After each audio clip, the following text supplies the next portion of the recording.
Hi friends, ಎಲ್ಲರನ್ನ welcome ಮಾಡ್ಕೊಳ್ತಾ ಇದ್ದೀನಿ ವಿನ್ನರ್ಸ್ 71 ಚಾನಲ್ಗೆ. ಸೊ ಇವತ್ತು ನಾವು ನೋಡ್ಲಿಕ್ಕೆ ಹೋಗ್ತಾ ಇದ್ದೀವಿ ಬರುವಂತ ದಿನಗಳು ಮೇಷರಾಶಿಯವರಿಗೆ ಅವರ ಒಂದು ಲವ್ ರಿಲೇಶನ್ಶಿಪ್ ಅಲ್ಲಿ ಏನೆಲ್ಲ ಆಗ್ಲಿಕ್ಕೆ ಹೋಗ್ತಾ ಇದೆ ಅಂತ ಹೇಳಿ. ರೀಡಿಂಗಿಗೆ ಕನೆಕ್ಟ್ ಆಗೋದಕ್ಕೆ ಒಂದ್ಸಾರಿ ಚಾನಲ್ನ ಸಬ್ಸ್ಕ್ರೈಬ್ ಮಾಡ್ಕೊಳ್ಳಿ. ಹಾಗೆ ಅಕ್ಯುರೇಟ್ ಆಗಿ ರೀಡಿಂಗ್ ಬರಬೇಕು ಅಂತಂದ್ರೆ ಸಬ್ಸ್ಕ್ರೈಬ್ ಮಾಡಿ, ಮತ್ತೆ ಇಷ್ಟ ಆಗಿತ್ತು ಅಂತಂದ್ರೆ ಶೇರ್ ಮಾಡಿ. ಹಾಗೆ ತುಂಬಾ ಜನ ನನಗೆ ಪರ್ಸನಲ್ ರೀಡಿಂಗ್ ಆಪ್ಷನ್ಸ್ ಕೇಳ್ತಾ ಇದ್ದೀರಾ. ಸೊ ನಾನು ನಿಮಗೆ ನನ್ನ ಮೊಬೈಲ್ ನಂಬರನ್ನು ಮೆನ್ಷನ್ ಮಾಡಿರ್ತೀನಿ, ಅದರಲ್ಲಿ ಒಂದ್ಸಾರಿ ಹಾಯ್ ಅಂತ ಮೆಸೇಜ್ ಮಾಡಿ, ನಿಮಗೆ ರಿಪ್ಲೈ ಬರುತ್ತೆ. ಓಕೆ, ಸೊ ಒಂದ್ಸಾರಿ ಐ ಕ್ಲೇಮ್ ಪಾಸಿಟಿವ್ ಎನರ್ಜಿ ಅಂತ ಹೇಳಿ ಎನರ್ಜಿಯನ್ನು ಕನೆಕ್ಟ್ ಮಾಡ್ಕೊಳ್ಳಿ ನಿಮ್ಮ ಜೊತೆಗೆ. ನೋಡೋಣ ಬರುವಂಥ ದಿನಗಳಲ್ಲಿ ಮೇಷರಾಶಿಯವರ ಒಂದು ಲವ್ ರಿಲೇಶನ್ಶಿಪ್ ಅಲ್ಲಿ ಏನಾಗ್ಲಿಕ್ಕೆ ಹೋಗ್ತಾ ಇದೆ. ಓಕೆ,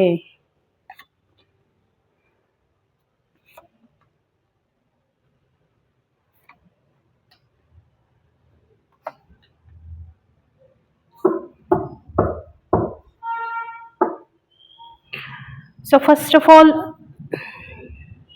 ತುಂಬ ಹ್ಯಾಪಿಯಾಗಿದ್ದೀರಾ. ಪ್ರೆಸೆಂಟ್ ಸಿಚುವೇಶನ್ ನಿಮ್ಮ ಎನರ್ಜಿಯನ್ನು ನೋಡ್ತಾ ಇದ್ರೆ ಏನೋ ಒಂದು ಸಕ್ಸಸ್ಫುಲ್ ಆಗಿ ಕಂಪ್ಲೀಟ್ ಆಗಿರುವಂಥದ್ದು ಸಕ್ಸಸ್ ನಿಮ್ಮ ಹತ್ರ ಇದೆ. ಎಲ್ಲ ಒಂದು ನಿಮ್ಮ ಅಂದರೆ ತುಂಬ ಖುಷಿಯಾಗಿದ್ದೀರಾ. ಎಲ್ಲಾನು ಒಂದು ಯುದ್ಧ ಗೆದ್ದ ನಂತರ ಯಾವ ರೀತಿ ಖುಷಿಯಾಗಿರುತ್ತೆ ಆ ಒಂದು ಖುಷಿ ನಿಮ್ಮಲ್ಲಿ ಇವಾಗ ನನಗೆ ಅನಿಸ್ತಾ ಇದೆ. ಮತ್ತೆ ನಿಮ್ಮ ಫೀಲಿಂಗ್ಸ್ ಅನ್ನ ನಾನು ನೋಡ್ತಾ ಇದ್ರೆ ನೋಡಿ, ಏನೋ ತುಂಬಾ ಎಫರ್ಟ್ ಹಾಕಿದ್ದೀರಾ. ಬಟ್ ನಿಮ್ಮ ಮೇ ಬಿ ನಿಮ್ಮ ರಿಲೇಶನ್ಶಿಪ್ ಅಲ್ಲಿ ಏನೋ ಆಗಿರುವಂತದ್ದು ನಿಮ್ಗೆ ಅಲ್ಲಿ ಫೀಲಿಂಗ್ಸ್ ಯಾವ ರೀತಿ ಅಂತಂದ್ರೆ ತುಂಬಾ ನೀವು ಹಾರ್ಡ್ ವರ್ಕ್ ಮಾಡಿದ್ದೀರಾ. ಅಂದ್ರೆ ರಿಲೇಶನ್ಶಿಪ್ ಅನ್ನ ಉಳಿಸ್ಕೋಬೇಕು ಅಂತ ಹೇಳಿ ತುಂಬಾ ಪ್ರಯತ್ನ ಮಾಡ್ತಾ ಇದ್ದೀರಾ.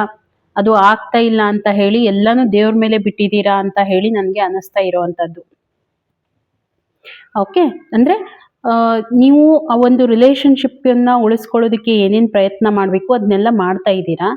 ಬಟ್ ಅದಕ್ಕೆ ಯಾವುದು ವರ್ಕ್ ಆಗ್ತಾ ಇಲ್ಲ ಅನ್ನೋವಂಥದ್ದು ನನಗೆ ಅನಿಸ್ತಾ ಇದೆ. ಇನ್ನೊಂದ್ ಕಡೆ ನಿಮ್ಮ ಪಾರ್ಟ್ನರ್ ಫೀಲಿಂಗ್ ಅನ್ನ ನಾನು ನೋಡ್ತಾ ಇದ್ದೀನಿ.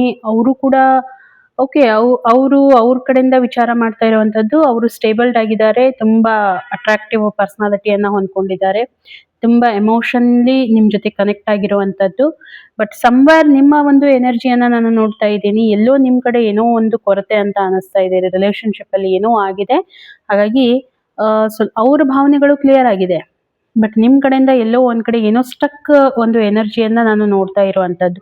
ಇದು ಯಾಕೆ ಈ ರೀತಿ ಆಗ್ತಾ ಇದೆ ಅಂತ ಹೇಳಿ ನಾನು ನೋಡಿದ್ರೆ, ಎಲ್ಲೋ ಒಂದ್ ಕಡೆ ತುಂಬಾ ರೆಸ್ಟ್ರಿಕ್ಷನ್ಸ್ ಅನ್ನ ಹಾಕ್ತಾ ಇದ್ದೀರಾ ಅಂತ ಹೇಳಿ ನನ್ಗೆ ಅನಿಸ್ತಾ ಇದೆ ರಿಲೇಶನ್ಶಿಪ್ ಅಲ್ಲಿ. ಅಥವಾ ನಿಮ್ಮ ಪಾರ್ಟ್ನರ್ ನಿಮ್ಗೆ ಏನಾದ್ರೂ ರೆಸ್ಟ್ರಿಕ್ಟ್ ಮಾಡೋವಂಥದ್ದು, ಇದನ್ನ ಯಾಕೆ ಹೀಗ್ ಮಾಡ್ಬೇಕು, ನನ್ಗೆ ಯಾಕೆ ಕೇಳಲಿಲ್ಲ, ಅಥವಾ ಒಂದು ಜಲಸ್ ಫೀಲ್ ಮಾಡ್ಕೊಳ್ಳೋ ಅಂಥದ್ದು, ಯಾರ್ದಾದ್ರೂ ಜೊತೆಗೆ ಮಾತಾಡಿದ್ರೆ ಅವ್ರಿಗೆ ಜಲಸ್ ಆಗುವಂಥದ್ದು, ಇದು ಎಲ್ಲಾನು ನನಗೆ ಅನಿಸ್ತಾ ಇದೆ. ಅಂದ್ರೆ ಮೇ ಬಿ ನಿಮ್ಮ ಪಾರ್ಟ್ನರ್ ಕಡೆಯಿಂದ ಆಗಿರ್ಬೋದು, ನಿಮ್ ಕಡೆ ವೈಸ ವರ್ಸ ಅಂತ ನೀವು ತಗೋಬಹುದು.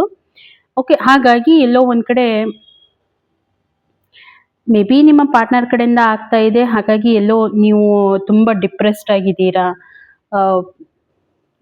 ಒಂದು ಯಾವ ರೀತಿ ಅಂತಂದ್ರೆ ಸ್ಟಕ್ ಎನರ್ಜಿಯಲ್ಲಿ ಹೋಗ್ಬಿಟ್ಟಿದ್ದೀರಾ.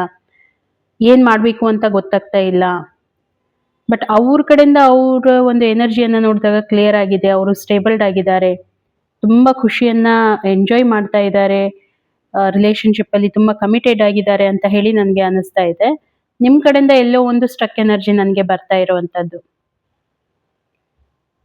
ತುಂಬಾ ರೆಸ್ಟ್ರಿಕ್ಟ್ ಮಾಡ್ತೀರಾ ಅಥವಾ ಅವ್ರು ಮಾಡ್ತಾರೆ ಅನ್ನೋವಂಥದ್ದು ನನಗೆ ಅನಿಸ್ತಾ ಇದೆ. ಫ್ಯೂಚರ್ ಅಲ್ಲಿ ಏನಾಗುತ್ತೆ ಹಾಗಿದ್ರೆ, ಫ್ಯೂಚರ್ ಅನ್ನ ನಾನು ನೋಡ್ತಾ ಇದ್ರೆ ಮೇ ಬಿ ನೀವು ಯಾರ್ದಾದ್ರೂ ಹತ್ರ ಕನ್ಸಲ್ಟೇಷನ್ ತಗೋಬೇಕು. ಇದ್ರ ಬಗ್ಗೆ ತುಂಬಾ ಇಂಪಾರ್ಟೆಂಟ್ ಇದೆ. ಕನ್ಫ್ಯೂಷನ್ ಇದೆ ನೋಡಿ, ಅವ್ರ ಕಡೆಯಿಂದ ಕ್ಲಾರಿಟಿ ಇದ್ರು ನಿಮ್ ಕಡೆಯಿಂದ ತುಂಬಾ ಕನ್ಫ್ಯೂಸ್ಡ್ ಇದ್ದೀರಾ. ಕನ್ಫ್ಯೂಸ್ಡ್ ಅಂತಂದ್ರೆ ಎಫರ್ಟ್ ಹಾಕ್ತಾ ಇದ್ದೀರಾ, ಅದು ವರ್ಕ್ ಆಗ್ತಾ ಇಲ್ಲ ರಿಲೇಶನ್ಶಿಪ್ ಅನ್ನ ಉಳಿಸ್ಕೊಳ್ಳೋದಕ್ಕೆ. ಎಲ್ಲೋ ಏನೋ ಸಮಥಿಂಗ್ ನಡೀತಾ ಇದೆ, ಇಬ್ಬರಲ್ಲಿನೂ ನಡೀತಾ ಇದೆ. ಸೊ ಇದು ಯಾಕೆ ಈ ರೀತಿ ಹೇಳ್ತಾ ಇದ್ದೇನೆ ಅಂತಂದ್ರೆ ನೋಡಿ, ಇದು ಒಂದು ಜನರಲ್ ರೀಡಿಂಗ್ ಆಗಿರುತ್ತೆ. ಸೊ ಹಾಗಾಗಿ ಜನರಲ್ ಆಗಿ ಏನ್ ಹೇಳ್ಬೇಕು ಅದನ್ನ ಮಾತ್ರ ಹೇಳ್ಬೋದು. ಪರ್ಸನಲ್ ರೀಡಿಂಗ್ ಅನ್ನ ತಗೊಂಡ್ರೆ ನಾನು ನಿಮ್ಗೆ ಅದಕ್ಕೆ ಅಸಿಸ್ಟ್ ಮಾಡ್ಬೋದು. ಹಾಗಾಗಿ ಜನರಲ್ ಆಗಿ ಎಷ್ಟು ನಿಮ್ಗೆ ರಿಲೇಟ್ ಆಗುತ್ತೆ ಅಷ್ಟನ್ನ ತಗೊಳ್ಳಿ, ಉಳಿದಿದೆ ಆಸ್ ಎ ಗೈಡ್ಲೈನ್ಸ್ ಅಂತ ತಗೊಳ್ಳಿ. ಮತ್ತೆ ಯಾರ್ದಾದ್ರೂ ಕನ್ಸಲ್ಟೇಷನ್ ಅಂದ್ರೆ ಯಾರಿಗಾದ್ರೂ ನಿಮ್ಮ ಸಮಸ್ಯೆಯನ್ನ ಇಬ್ರು ಕೂಡ ಶೇರ್ ಮಾಡಿದ್ರು ಅಂತಂದ್ರೆ ಅವರು ಥರ್ಡ್ ಪರ್ಸನ್ ಯಾರಿರ್ತಾರೆ ಅವರು ನಿಮ್ಗೇನಾದರೂ ಸಜೆಸ್ಟ್ ಮಾಡುವಂಥದ್ದು, ನಿಮಗೆ ಗೈಡ್ ಮಾಡುವಂಥದ್ದು, ಓಕೆ, ಮಾಡ್ತಾರೆ. ಸೊ ಈ ಒಂದು ಎನರ್ಜಿ ನನಗೆ ಕಾಣ್ತಾ ಇದೆ. ಹಾಗೆ ಯೂನಿವರ್ಸಿಂದ ಏನು ನಿಮಗೆ ಗೈಡೆನ್ಸ್ ಬರ್ತಾ ಇದೆ ಅಂತಂದರೆ, ಇಲ್ಲಿ ಯೂನಿವರ್ಸ್ ಏನು ಹೇಳ್ತಾ ಇದೆ, ಸ್ವಲ್ಪ ನಿಮ್ಮ ಡೈರೆಕ್ಷನನ್ನು ಚೇಂಜ್ ಮಾಡ್ಕೊಳ್ಳಿ. ಡೈರೆಕ್ಷನ್ ಅಂತಂದರೆ ವೇ ಆಫ್ ಥಿಂಕಿಂಗನ್ನು ಚೇಂಜ್ ಮಾಡ್ಕೊಳ್ಳಿ. ಮತ್ತು ತುಂಬ ಫಾಸ್ಟ್ ಇದ್ದೀರಾ ನೀವು, ಎಲ್ಲನೂ ಇವಾಗಲೇ ಆಗಿಬಿಡಬೇಕು, ಈ ಒಂದು ಮೈಂಡ್ ಸೆಟ್ ಇಟ್ಕೊಂಡು ಹೋಗ್ತಾ ಇದ್ದೀರಾ. ಅದಕ್ಕೆ ಸ್ವಲ್ಪ ಬ್ರೇಕ್ ಹಾಕಿ. ಓಕೆ, ಉಳಿದಿದ್ದೆಲ್ಲ ಚೆನ್ನಾಗಿದೆ, ಆ ರೀತಿ ಏನೂ ಇಲ್ಲ. ಸ್ವಲ್ಪ ಯಾರಿಗಾದರೂ ನೀವು ಯಾರಾದರೂ ವ್ಯಕ್ತಿಗಳ ಹತ್ರ, ನಿಮಗೆ ಅವ್ರಿಗೆ ಕಾಮನ್ ಫ್ರೆಂಡ್ ಇರೋವಂಥವ್ರು, ನಿಮ್ಗಿನ್ನ ದೊಡ್ಡವ್ರು ಇರೋವಂಥವ್ರು, ಏನು ಸಮಸ್ಯೆ ನಡೀತಾ ಇದೆ ಅಂತ ಹೇಳಿ ನೀವೇನಾದರೂ ಮಾತಾಡಿ ಕ್ಲಿಯರ್ ಮಾಡಿಕೊಂಡ್ರೆ ಆಗತ್ತೆ. ಓಕೆ, ಅಷ್ಟು ಸೀರಿಯಸ್ನೆಸ್ ಅಂತ ಏನೂ ಇಲ್ಲ, ಬಟ್ ಸಣ್ಣ ಪುಟ್ಟದ್ದು ಇರುತ್ತೆ. ಓಕೆನಾ? ಸೊ ಇದನ್ನು ನೀವು ಅರ್ಥ ಮಾಡಿಕೊಂಡು ಮುಂದೆ ಹೋಗಿ, ಎಲ್ಲ ಒಳ್ಳೆಯದಾಗತ್ತೆ. ಓಕೆ, ಸೊ ಮತ್ತೆ ಇಷ್ಟು ಮಾತ್ರ ಹೇಳ್ಬೋದು. ಇನ್ನು ನಾನು ಹೇಳಿದ್ನಲ್ವಾ ಪರ್ಸ್ನಲ್ ರೀಡಿಂಗ್ ಆಪ್ಷನ್ಸ್ ಇದೆ ಅಂತ ಹೇಳಿ, ನನಗೆ ಮೆಸೇಜ್ ಮುಖಾಂತರ ನೀವು ಕೇಳ್ಬೋದು. ಖಂಡಿತ ಎನರ್ಜಿಯನ್ನು ಚೆಕ್ ಮಾಡಿಬಿಟ್ಟು ನಿಮಗೆ ನಾನು ಅಕ್ಯುರೇಟಾಗಿ ಸೊಲ್ಯೂಷನ್ ನೋಡಿ, ಅದು ಡಿಪೆಂಡ್ ಆಗುತ್ತೆ ನಿಮ್ಮ ಕ್ವಶನ್ಸ್ ಏನಿರುತ್ತೆ ಅದ್ರ ಮೇಲೆ. ಸೊ ಅದನ್ನು ಹೇಳೋಣ, ಆಯಿತಾ? ಸಿಗೋಣ ಹಾಗಿದ್ರೆ ಇನ್ನೊಂದು ವಿಡಿಯೋದಲ್ಲಿ. ಅಲ್ಲಿವರೆಗೂ ಎಲ್ರಿಗೂ ಕೂಡ ಥ್ಯಾಂಕ್ ಯು.